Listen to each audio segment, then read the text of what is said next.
بسم الله الرحمن الرحيم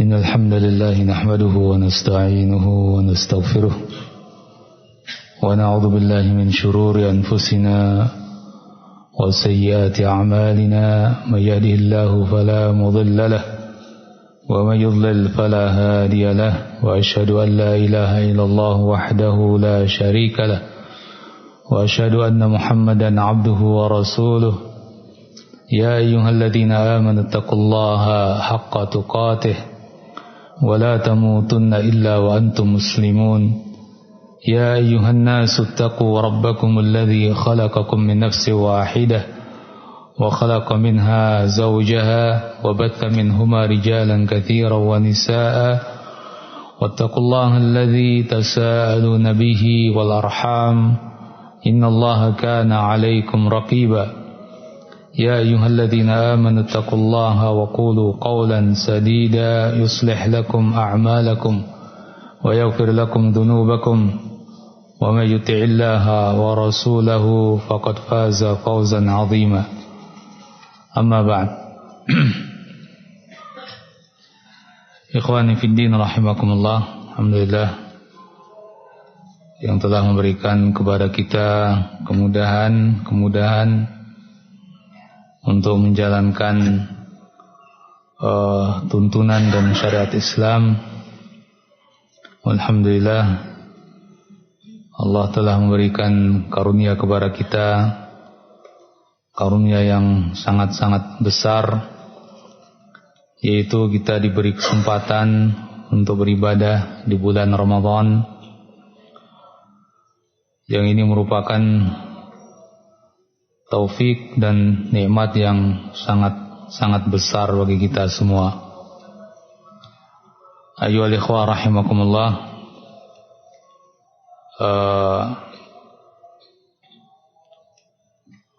dalam bulan Ramadan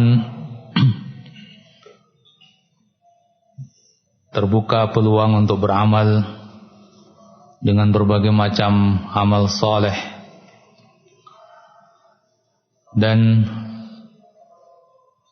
di antara yang mungkin kita lakukan dan bahkan menjadi salah satu prioritas untuk kita lakukan dan perbanyak adalah zikrullah, berzikir kepada Allah Jalla wa'ala. Karena zikir merupakan amalan yang mudah,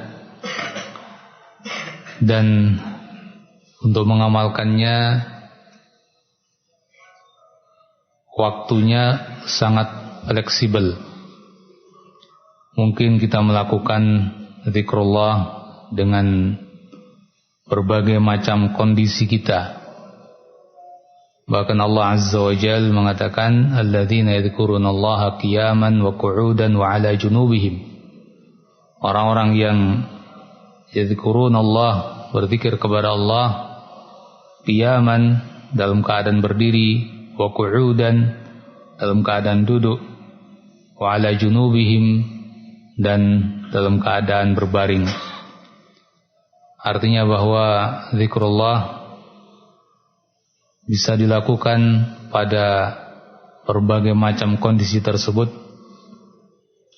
Bahkan Nabi kita sallallahu alaihi wasallam sebagaimana dalam hadis disebutkan, kana yadhkurullaha ala kulli ahyanih, bahwa beliau alaihi salatu wassalam berzikir kepada Allah ala kulli ahyanihi, di setiap keadaannya. Maka ahibati fillah rahimakumullah, di masa-masa kita di bulan Ramadan ini kita berusaha mengisi waktu kita dengan ibadah kepada Allah Azza wa Jalla. Nah, zikrullah ini bisa kita lakukan atau ibaratnya kita sisipkan di berbagai kondisi kita. Kalau kita sholat, mungkin kita akan melakukannya pada kondisi khusus. Kita di masjid atau di rumah. Kalau kita baca Quran mungkin juga kadang menuntut kesempatan yang lebih khusus pula. Tapi kalau kita zikir, kita saat berjalan dari masjid ke rumah, dari rumah ke masjid, kita berjalan ke tempat kerja kita duduk menanti sesuatu, kita berbaring beristirahat, semuanya saat-saat itu bisa kita isi kegiatan dengan zikrullah, berzikir kepada Allah Subhanahu wa taala. Zikir merupakan amalan besar walaupun ringan di lisan. Nabi SAW bersabda dalam hadis, kalimatani khafifatani 'ala lisan habibatani ila rahman thaqilatani fil mizan subhanallah wa bihamdih subhanallahil azim. Dua kalimat yang ringan di lisan dalam pengucapan. Habibatani ila rahman, keduanya dicintai Allah Ar-Rahman. Thaqilatani fil mizan, keduanya berat dalam timbangan. Jadi amalan zikir tidak bisa kita sepelekan dalam aktivitas kita. Kita tidak boleh meremehkannya, menganggap amalan yang sepele. Justru itu merupakan amalan yang berat dalam timbangan sekalipun mudah diamalkan. Ayyuhal ahibba rahimakumullah. Di sana ayat maupun hadis banyak sekali menyebutkan tentang zikrullah dan keutamaan-keutamaan zikrullah. Imam Ibnul Qayyim rahimahullah dalam kitab beliau Al-Wabilus Thayyib minal Kalimit Thayyib menyebutkan pembahasan zikir dengan pembahasan yang sangat panjang, dan antum yang bisa berbahasa Arab bisa membacanya, bisa merujuk dalam kitab ini bagaimana penjelasan beliau rahimahullah tentang zikir. Dan bahkan beliau mengatakan tentang faedah daripada zikir. Kata beliau, wa fi dzikri aktsar min mi'ati faedah. Dan dalam zikir itu lebih daripada 100 faedah. Dan beliau buktikan, beliau sebutkan satu persatu faedah-faedah daripada zikrullah sampai 70 sekian kalau tidak salah di sini. Dan ini tentu bukan sebagai pembatas, karena beliau telah menyebutkan di muqaddimah pembahasan fawaid, manfaat daripada zikir, bahwa itu lebih daripada 100 manfaat atau faedah. Ayyuhal ikhwah rahimakumullah, beliau pun menyampaikan dalam pembahasan kitab ini satu hadis yang diriwayatkan oleh Imam Ahmad dan Tirmidzi dari hadis Al-Harits Al-Asy'ari anin Nabi sallallahu alaihi wasallam, dari Nabi sallallahu alaihi wasallam annahu qala, bahwa Nabi bersabda, innallaha ta'ala amara Yahya ibn Zakaria bi khamsi kalimat. Sesungguhnya Allah Azza wa Jal memerintahkan Yahya bin Zakaria dengan 5 kalimat. An ya'mala biha wa ya'mura bani Israel an ya'malu biha.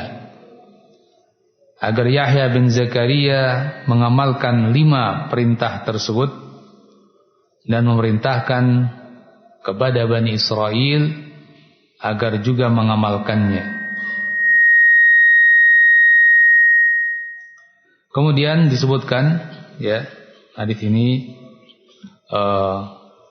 dengan cukup panjang. Di antaranya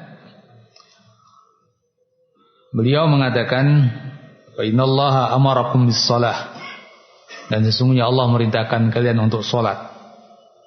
Lalu beliau mengatakan wa amarakum bisyam, dan Allah memerintahkan kalian untuk berpuasa. Lalu beliau mengatakan wa amarakum bisadaqah, dan Allah memerintahkan kalian untuk bersedekah.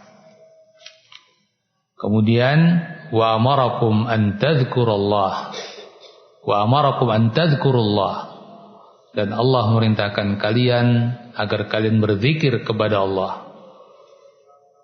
Fa inna mathalu dzalik kamathali rajulin kharaja al-aduwwu fi atharih sira'an. Perumpamaan dari hal tersebut ibarat seseorang yang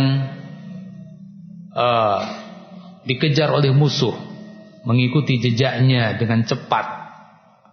Hatta idza ata ala hisnin hasinin fa ahraza nafsahu minhum. Lalu dia datang ke suatu benteng yang kokoh dan dia lindungi dirinya dari musuh-musuh tersebut dengan dia bersembunyi di benteng tersebut. Kadzalikal 'abdu la yuhrizu nafsahu minasyaitan illa bi dzikrillah ta'ala. Demikianlah seorang hamba melindungi dirinya dari syaitan. Ia tidak akan bisa melindungi dirinya kecuali dengan zikrullah ta'ala. Nah, inilah yang kemudian disyarah oleh Ibnul Qayyim rahimahullah dalam kitab ini. Beliau mensyarah tentang perintah-perintah tersebut. Beliau syarah tentang salat. Kemudian beliau jelaskan tentang puasa. Lalu beliau syarah pula tentang sedekah, dan beliau terangkan tentang zikrullah. Maka beliau sebutkan di sini zikrullah wa fawaiduh, zikir kepada Allah dan faedah-faedahnya. Setelah beliau menyebutkan hadis tadi, beliau pun berkata, walau lam yakun fi dzikri illa hadhil khaslah al-wahidah lakana haqiqan bil 'abdi an la yaftara lisanuhu min dzikrillah wa alla yazala lahijan bi dzikrih. Kalaulah tidak ada faedah daripada zikir kecuali satu ini saja, tentu sudah menjadi suatu hal yang mesti bagi seorang hamba untuk tidak jemu lisannya, tidak bosan lisannya untuk berzikir kepada Allah Azza wa Jalla, dan ia akan terus mengucapkan zikir-zikir tersebut. Fa innahu la yuhrizu nafsahu min aduwihi illa bidzikr, karena sesungguhnya dia tidak akan bisa melindungi dirinya dari musuhnya kecuali dengan zikir. Wala yadkhulu alaihi al-aduwwu illa min babil ghaflah, dan musuh tidak akan masuk kepadanya kecuali dari pintu al-ghaflah, kelalaian. Artinya saat kita lalai dan tidak berzikir kepada Allah, itu merupakan pintu terbuka bagi syaitan untuk masuk dalam diri kita dan menggoda kita, mempengaruhi kita, atau menyesatkan kita dari jalan yang lurus. Fahuwa yarsuduhu فَإِذَا غَفَلَ وَتَبَ عَلَيْهِ وَافْتَرَسَهُ. Setan akan terus mengintai. Kalau dia lalai, maka kalau seorang hamba lalai, maka setan pun akan segera melompat dan memangsanya. Nah, itulah pentingnya zikrullah. Dalam hadis dari Nabi SAW yang lain, beliau juga menyebutkan. Di antaranya Ibnu Qayyim rahimahullah menukilkan hadis, wa qala Mu'ad, qala Rasulullah sallallahu alaihi wasallam. Mu'ad bin Jabal radhiyallahu anhu berkata, qala Rasulullah sallallahu alaihi wasallam, bahwa Rasulullah sallallahu alaihi wasallam bersabda, ala ukhbirukum bi khairi a'malikum wa azkakum 'inda malikikum. wa arfa'iha fi darajatikum. Tidakkah mau kuberi taukan kepada kalian mengenai sebaik-baik amal-amal kalian dan yang paling suci di sisi yang memiliki kalian di sisi Allah Azza wa Jalla, dan yang paling tinggi derajatnya, yakni wa arfaiha fi darajatikum, yang paling tinggi dalam derajat-derajat kalian. Wa khairin lakum min infaqiz zahabi wal fiddah, dan lebih bagus bagi kalian daripada menginfakkan emas dan perak.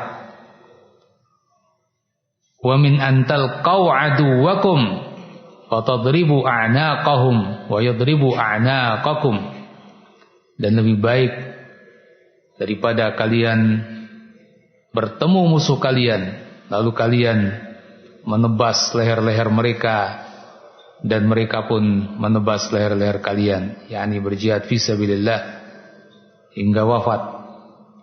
Qalu bala ya Rasulullah, para sahabat pun berkata, tentu ya Rasulullah. Beliau menjawab, zikrullahi azza wa jal, amal tersebut adalah zikir kepada Allah jalla wa ala. Ayyuhal ikhwah rahimakumullah, begitu tingginya menurut hadis ini derajat amalan zikir, sehingga bisa mengalahkan sekian banyak amalan-amalan yang lain, dan termasuk amalan-amalan besar, di antaranya infak bizzahabi wal fiddah, dengan emas dan perak, bahkan juga berjihad fi sabilillah. Di dalam riwayat Muslim disebutkan seseorang berkata, ya Rasulullah, riwayat Tirmidzi dari Abdullah bin Bishr, seseorang berkata, ya Rasulullah, inna abwabal khair katsira wa la astati'ul qiyam bikulliha. Wahai Rasulullah, sesungguhnya pintu-pintu kebaikan itu banyak, dan aku tidak mampu melakukan semua pintu-pintu kebaikan tersebut. Fa akhbirni bima syi'ta atashabbathu bihi wa la tukthir alayya fa ansa. Maka beritahukan kepadaku dengan hal yang engkau kehendaki, yang aku bisa berpegang dengannya, dan jangan banyak-banyak sehingga nanti saya lupa. Wa fi riwayah, dalam riwayat yang lain, inna syara'i'al Islam qad kathurat alayya. Dalam riwayat yang lain, orang itu berkata juga, sesungguhnya syariat-syariat Islam sudah banyak bagi diriku. Wa ana kaburtu, aku sudah tua. Fa akhbirni bi syai'in atashabbatu bih, maka kabarkan kepadaku mengenai sesuatu yang bisa aku pegangi. Nabi berkata kepadanya, berpesan, la yazalu lisanuka ratban bi dzikrillah ta'ala. Hendaknya lisanmu senantiasa basah dengan zikrullah. Ayyuhal ahibba rahimakumullah, ini yang tadi kita sebutkan, bahwa amalan zikrullah, amalan yang bisa kita lakukan dengan berbagai kondisi, berbagai keadaan, sehingga seseorang bisa yatashabbat bih, selalu berpegang dengannya, mengamalkannya, sekalipun orang-orang sudah tua, sulit menghafal ayat-ayat Al-Quran, sulit menghafal doa-doa, dan sering lupa dengan hal-hal yang ia akan lakukan, maka dia bisa memegangi yang satu ini. Banyaklah berzikrullah, sering-seringlah berzikrullah. Itu merupakan amalan yang akan menjadi pemberat bagi kebaikan seseorang. Di dalam hadis riwayat Al-Bukhari dari sahabat Abu Musa Al-Asy'ari radhiyallahu an, Nabi juga menyebutkan tentang keutamaan zikir. Qal mathalul ladzi yadhkuru rabbah wal ladzi la yadhkuru rabbah mathalul hayy wal mayyit. Perumpamaan orang yang berzikir mengingat-ingat Rabbnya, wal ladzi la yadhkur rabbah, dan yang tidak berzikir kepada Rabbnya, mathalul hayy wal mayyit, ibarat perumpamaannya seperti seorang yang hidup dan orang yang mati. Orang yang berzikir berarti dia seorang yang hidup. Adapun yang tidak berzikir di sini diumpamakan seperti orang yang mati. Allah Azza wa Jalla juga berpesan di dalam ayat-ayatnya, ya ayyuhalladzina amanu idza laqitum fi'atan fathbutu wadhkurullaha katsira la'allakum tuflihun. Wahai orang-orang yang beriman, idza laqitum fi'atan, bila kalian bertemu sekelompok dari musuh kalian, fathbutu, maka kokohlah kalian, wadhkurullaha katsira, berzikirlah dengan jumlah yang banyak kepada Allah, la'allakum tuflihun, mudah-mudahan kalian mendapat keberuntungan. Dalam kondisi bertemu musuh, kondisi berperang, tetap seseorang diperintahkan oleh Allah Azza wa Jalla untuk menjaga zikrullah, banyak-banyak berzikir kepada Allah Azza wa Jalla. Di dalam ayat yang lain, ya ayyuhalladzina amanu dzkurullaha dzikran katsira, wahai orang-orang yang beriman, berzikirlah kalian kepada Allah dengan zikir yang banyak. Allah pun memuji mereka, orang-orang yang banyak berzikir. Di dalam ayatnya, wadzakirinallaha katsira wadzakirat, laki-laki yang banyak berzikir kepada Allah dan perempuan yang banyak berzikir kepada Allah. Ayyuhal ahibbah rahimakumullah.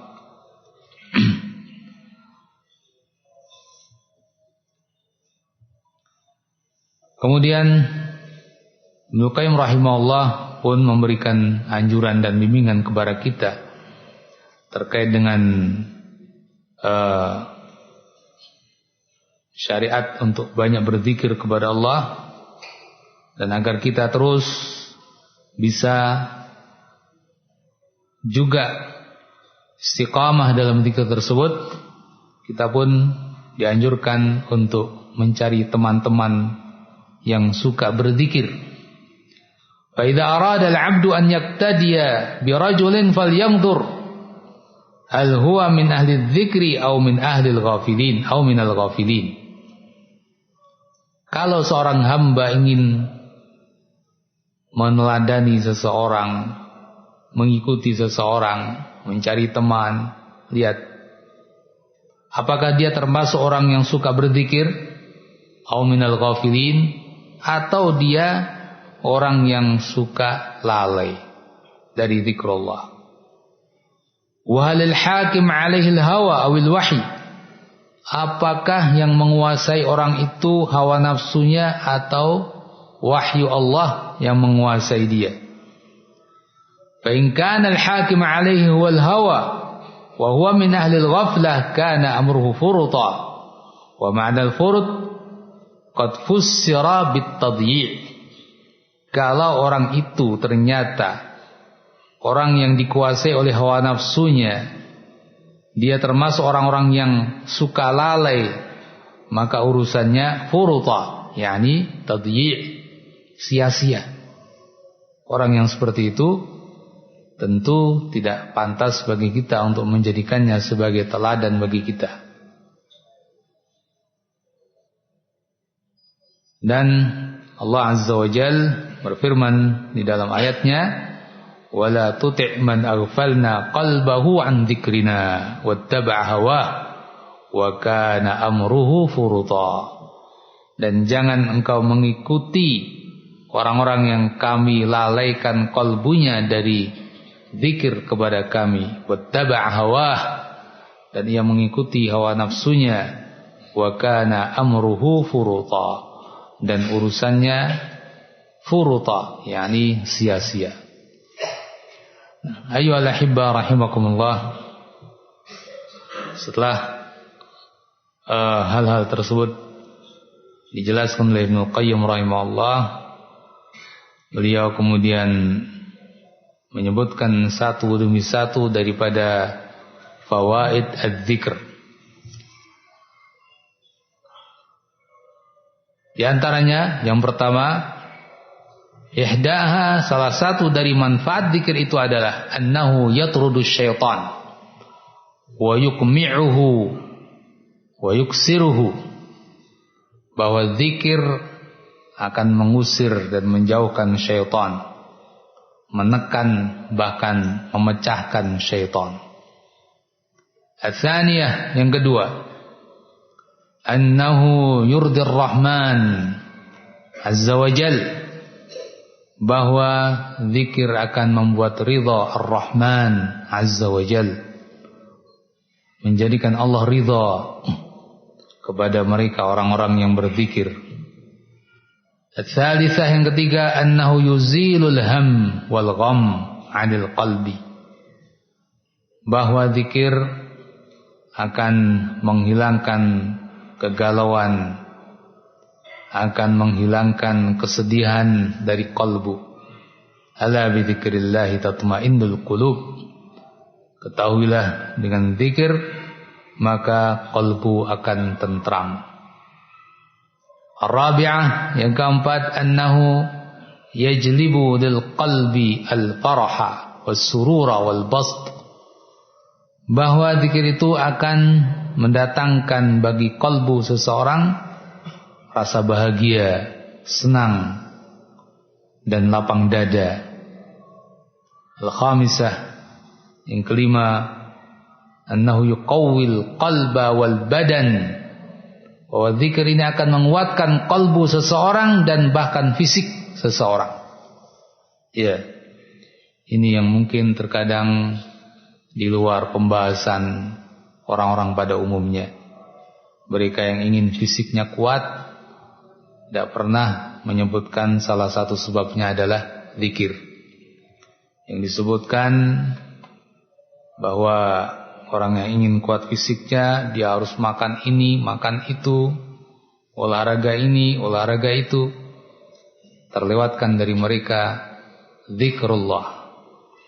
Dan akan dijelaskan oleh Ibnu Qayyim rahimahullah pada pembahasan-pembahasan berikutnya bagaimana Syekhul Islam rahimahullah ta'ala tidak pernah meninggalkan zikir, dan beliau mengatakan ini adalah sarapanku yang dengannya fisiknya akan menjadi kuat, tanpa itu fisiknya akan menjadi lemah. Ya. As-sabi'ah, yang ketujuh, annahu yajlibur rizq, bahwa zikir akan yajlibur rizq, akan mendatangkan rizki, yakni menjadi sebab datangnya rizki. Ats-tsaminah, annahu yaksud dzakir al-mahabah wal halawah wan nadrah,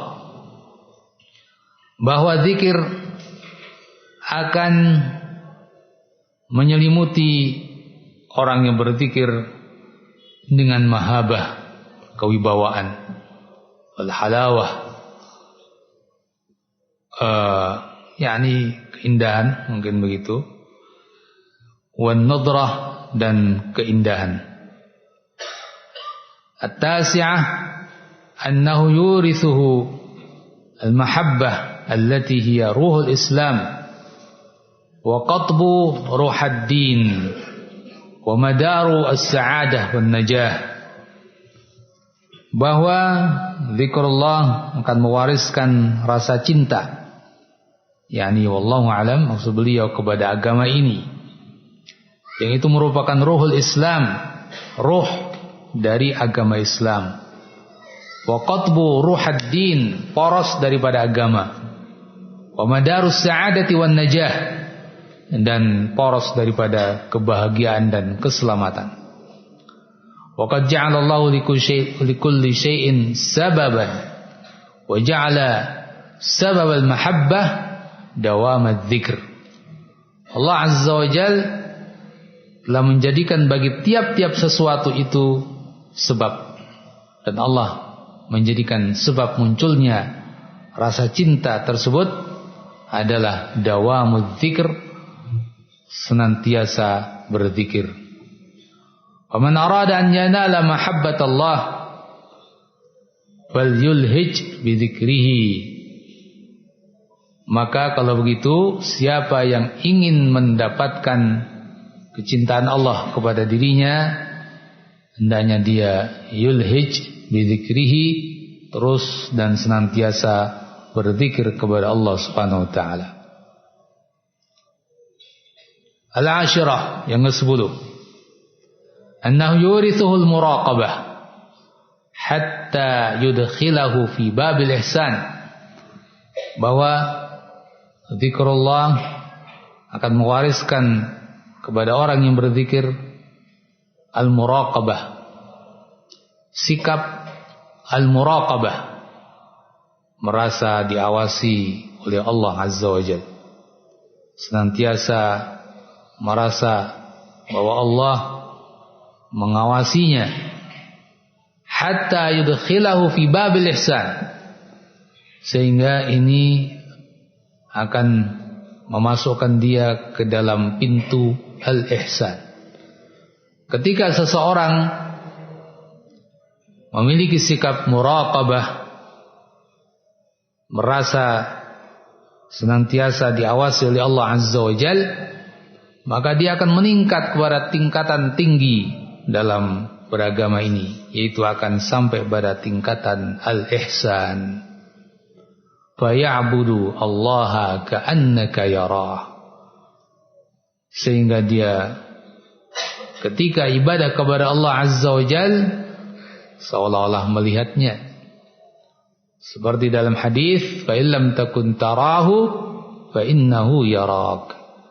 Kalau kamu tidak melihatnya, ya, dan enggak mungkin bagi kita melihat Allah selama kita di dunia, maka ketahuilah fa innahu yarak, sesungguhnya Allah melihat kamu.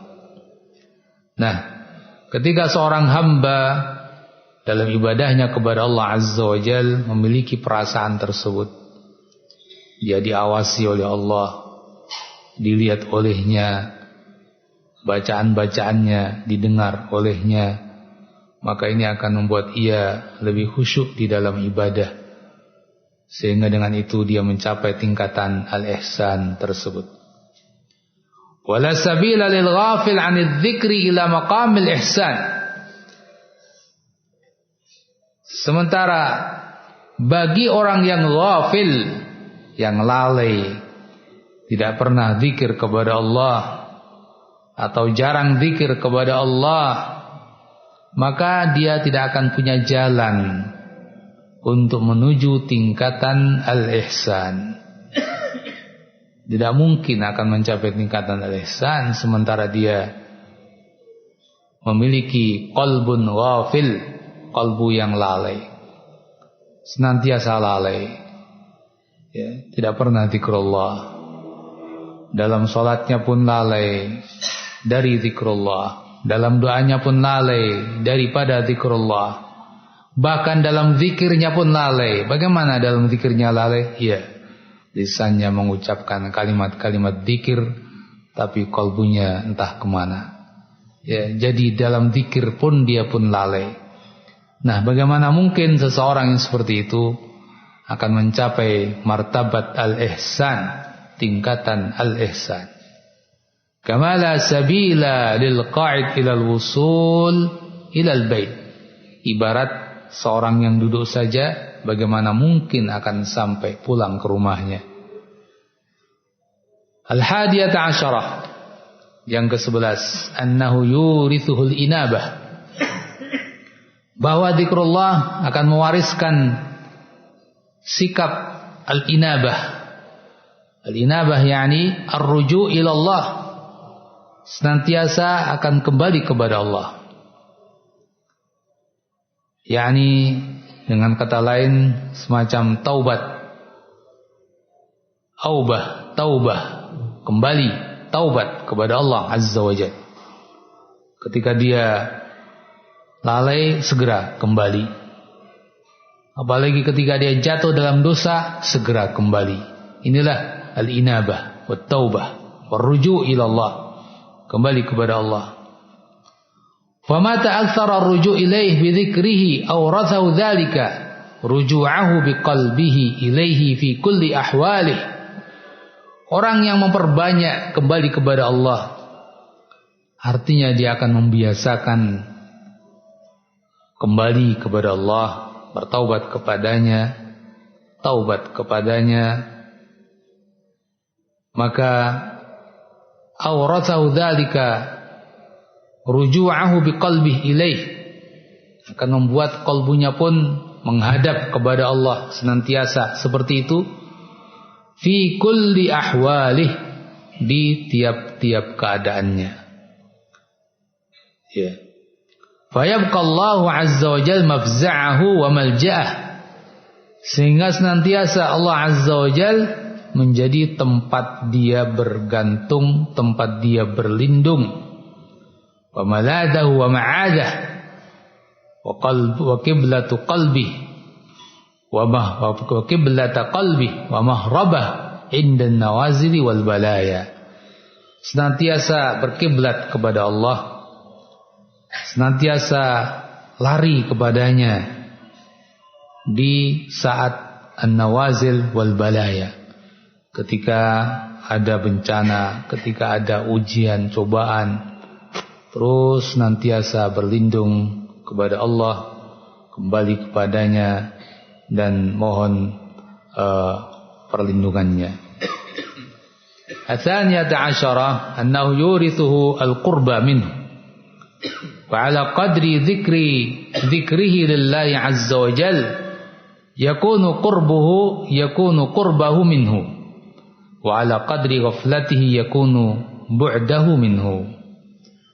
Zikrullah juga akan mewariskan pada seseorang kedekatan kepada Allah. Maka seukuran dengan zikirnya kepada Allah, seperti itulah kedekatannya kepadanya. Wa ala qadri ghaflatihi yakunu bu'dahu minhu. Dan seukuran dengan lalainya dari Allah, jauhnya dia dari Allah Subhanahu wa taala. Nah, jadi semakin seseorang itu berzikir kepada Allah, berarti dia akan semakin dekat kepadanya. Semakin seseorang itu lalai kepada Allah, berarti dia akan semakin jauh darinya. Ats-tsalitsata asyarah, yang ke-13, annahu yaftahu lahu baban 'aziman min abwabil ma'rifah. Wa kullama aktsara min adz-dzikri izdada minal ma'rifah. Bahwa zikrullah akan membukakan baginya pintu besar min abwabil ma'rifah, dari pintu-pintu ma'rifah, yakni pengetahuan. Wallahu a'lam, maksudnya di antara yang terpenting adalah ma'rifatullah, pengetahuan tentang Allah, mengenal Allah Jalla wa Ala. Wa kullama aktsara min adz-dzikr izdada minal ma'rifah.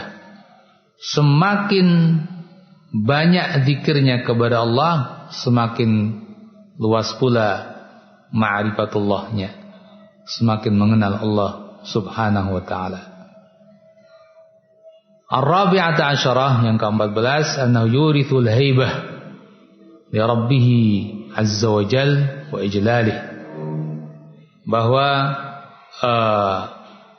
zikrullah akan mewariskan kepadanya al-haibah, yakni al-ihsas bi'azamatih, semakin merasakan kebesaran Allah azza wa jalla, wa ijlalih, keagungannya, bi syiddati istilaihi ala qalbihi wa hudurihi ma'allah, bi khilafil ghafil fa inna hijabal haibati raqiqun fi qalbi.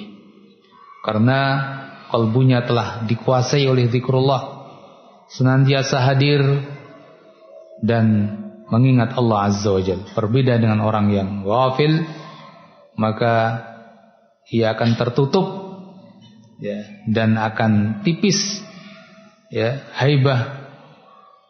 Fa inna hijabal haibah raqiqun fi qalbi. Ya. Orang yang lalai maka dia akan jauh daripada perasaan ta'zim kepada Allah Jalla wa Ala.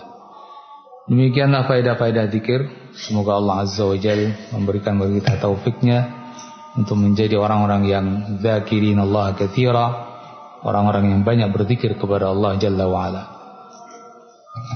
Kita tutup subhanakallahumma bihamdik asyhadu an la ilaha illa anta astaghfiruka wa atubu ilaik walhamdulillahirabbil alamin.